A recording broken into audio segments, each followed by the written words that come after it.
Қайырлы күн достар, біз бүгін Pinduoduo сайтымен заказ беруді үйренеміз және Kaspi Gold картамызды тіркеп, сонымен қалай төлем жасайтынымызды үйренеміз. Заказ бергеннен кейін трек номерін алып, каргоға қалай тіркеу керек екенін үйренетін боламыз. Міне біз бастапқы бетте тұрмыз. Бұнда Pinduoduoның бірінші беті. Сіз неге қызығып қарайсыз, соны бастапқы бетке қояды. Не көрдіңіз, не қызық, солардың бәрі интересныйға шығып тұрғандағы бұл товарлар. Жоғарғы жағына қарасаңыздар, фотоаппараттың суреті тұр, соған басып кіресіздер. Кіргеннен кейін астында сіздің галереяңызда тұрған суреттердің барлығы шығады. Сол жақтан қандай товар керек, соны енгізсеңіз, сол товарды сізге тауып береді. Әртүрлі бағада, әртүрлі магазиндерден сізге әртүрлі бағамен көрсететін болады. Мына жерде көрсетіп тұрған бұл окончательный бағасы емес. Қазір алдағы уақытта мен сізге толық көрсететін боламын. Осы жерден өздеріңізге қандай түрі керек, сол бойынша таңдап аласыздар. Енді міне жоғарыда қытайша жазулар тұр, сол бойынша келесі бетке өтсеңіздер, міне детский киімдер тұр. Жоғары жағында по категориям тұр, соларды басып көрсеңіздер де болады. Міне келесі бетте женский киімдер, мужской киімдер, аяқ киім, бижутерия, шапка, орамал, перде, люстра. Не керек, барлығын табасыз. Сухофрукты бар, конфеттер бар, неше түрлі боятын заттар бар, химиялар бар, шампуньдер бар, МВ-дің продукциясына дейін бар. Мына барлығын ақтарып көрсеңіздер болады. Астында 11-11 деп тұрған, ол Қытайда 11 ноябрьде не болады? Акция болады. Мына қазақша күрпешелер түрлі-түрлі бар. Мына жерде қалай магазинге кіріп, оның заттарын қалай көрсету керектігін көруге болатындығы жөнінде көрсеткенмін. Енді бір затқа кіріп, оны таңдап, қалай заказ беру керек екенін көрейік. Міне мұнда конфеттер, чипсылар түрлі-түрлі. Ұялы телефондар не керек, барлығын таба аласыздар және өте арзан бағаға ала аласыздар. Енді бір затқа заказ беріп көрейік. Міне бізде хит товарлар көрсетіліп тұрған. Инстаграмнан немесе басқа да желілерден өзіңізге ұнайтын товарды алып, сурет бойынша іздесеңіздер болады, жаңағы мен көрсеткендей. Сол бойынша кез келген товарды таба аласыздар. Кез келген товар болады, немесе ұқсайтын варианттарын көрсетеді. Енді мына жерден бір товар таңдаймыз. Сол товарға кіреміз, үстін басып, бағасы міне портмонеге кіреміз, 2,89 деп тұр. Бұл баға өзінің нақты бағасы емес. Енді астына қарай түсе берсеңіз, бұны бізге детально көрсетеді. Жақыннан қандай размері, қандай барлық қытайша жазылып тұр. Бұны переводтау үшін Google переводчик жазып алып, суретке түсіріп, сурет арқылы переводтасаңыз болады. Енді осыны қызылды басамыз, таңдаймыз. Мұны осы жерден цветін, размерін бәрін таңдауға болады. Астында қызыл кнопка 5,8 нақты бағасы, біздің алатын бағамыз 5,97 деп тұр. Енді виза деген таңдаймыз. Менде бұл жерде визам тіркеліп тұр. Енді сіздерге визаны қалай тіркеу керек екендігі жөнінде көрсетемін. Сіздерге мысалға баға осылай шыққаннан кейін қызыл кнопканы басасыздар. Қызылды басқаннан кейін мына жақта Қытайдың өзінің банктері тұр.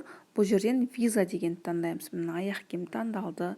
Осыдан кейін барлық Қытайдың банктерін баспайсыз. Ең соңғы виза деген сөзі ағылшынша тұрады. Соны ғана таңдаймыз. Міне видеода көрсетілгендей таңдағаннан кейін карточкамыздың суретін түсіруге де болады. Қазір экранда көрсетіледі.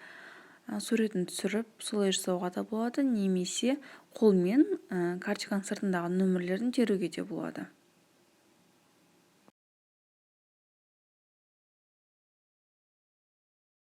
Енді мұнда екінші вариант көрсетілген. Міне карточка номерін енгіземіз.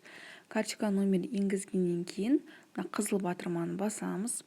Қызыл батырмадан кейін сіздерге не ашылады? Карточканың сыртындағы өзіңіздің аты жөніңіз қалай жазылып тұр. дәл солай ағылшынша вариантпен бірінші жолға өзіңіздің аты жөніңізді жазасыз. Карточканың сыртындағыдай дәл. Екінші жолға сіз карточканың мерзімін жазасыз.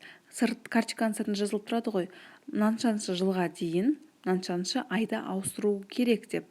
Дәл соны екінші жолға жазасыздар.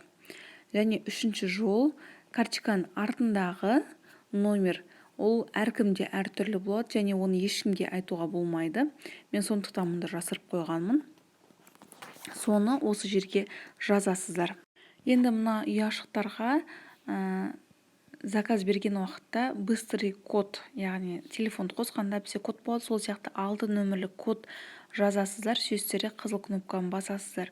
Одан кейін сатып алынғаннан кейін сіздерге Каспиге сообщение келуі де мүмкін, келмеуі де мүмкін. Бұл жерде келіп тұр, сол сообщениені астындағы жаңағы ұяшықтарға тоже жазасыздар.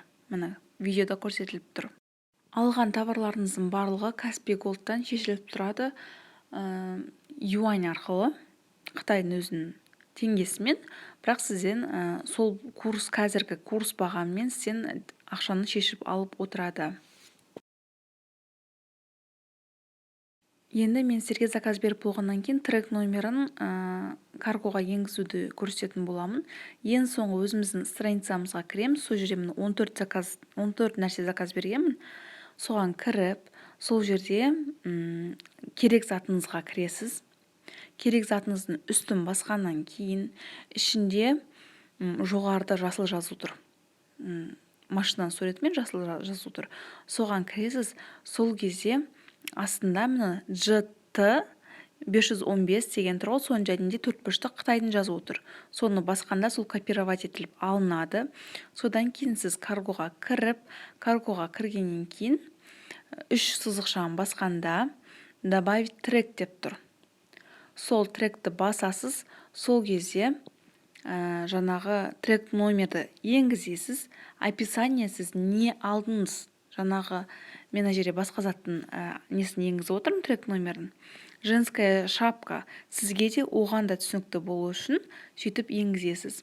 Мұнда сіздің Қытайдан отправили, уже Қытайдан кетті, жіберілген товарлар. В ожидании деп тұр. В ожидании Қытайда күтіліп тұр, әлі келмеген бұл товарлар. Жаңағы отправилиді түсіндірдім. Бұған қайттан изменение жасауға болмайды. Ол дәл осылай тұрады. Келгенде, Қазақстанға келгенде сканировать етіліп, получили, завершено деп өзі өзгереді. Енді біз наши цены деп тұр. Соған кірсеңіз, каргоның бағасы жайлы бәрі толық түсіндірілген, жазылған. Және адрес қалай енгізілу керек барлығы бар, барлығын оқып қарасаңыздар болады. Менің видеом ұнаған болса, лайк басып, подписаться етіп кетуді ұмытпаңыз.